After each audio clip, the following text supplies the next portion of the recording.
Alright guys, so we're going to take a minute to talk about a viral video that perhaps you've even seen by now. It's been floating around everywhere on social media and it's been all over the news. It's the very brief video of the interaction between a woman and a Prince George's County deputy. This is one of those situations where I feel like I have a lot to say, but also very little to say at the exact same time, because you want to presume that somebody didn't do something improper, but we know what we see on the video. So I just want to start by talking about what we clearly see in the video. So the video starts off, it zooms in on this couple. You have this police officer and you have this woman.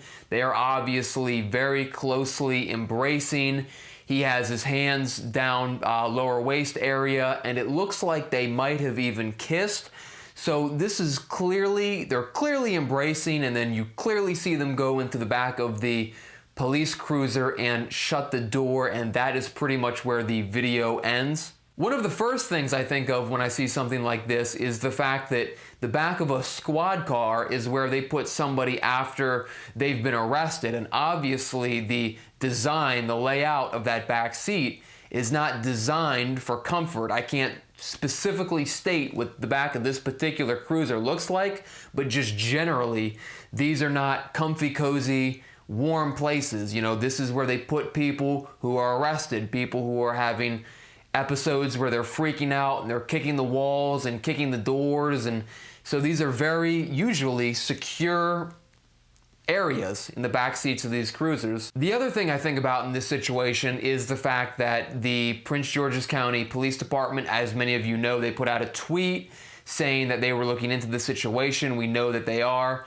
But my question is where do you really start in an investigation like this? Because we see what happened. We see the officer and the woman go in the back of the car, and then at some point they get out, of course, and they go their separate ways. So the only question is what happened in the car? And how do you get to the bottom of what actually happened in the car? I would presume that if they were actually doing something intimate, that all of the camera, all of the audio video surveillance that encompasses these squad cars would have been turned off. I would assume if you're a police officer about to engage in that sort of conduct, you would take the precautions to actually turn off anything that could be audio or visually surveilling you.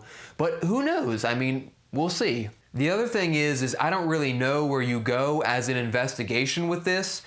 In the event that you get both parties, the deputy and the woman, in a room, and both of them say that they were just merely having a long conversation in the back of this squad car, you would probably want to figure out why they chose to do it in the back of a squad car. But if both of these two witnesses, both of these two people who were present at the time, just say that everything was on the up and up and it was just a normal conversation in the back of the squad car, where do you really go from there?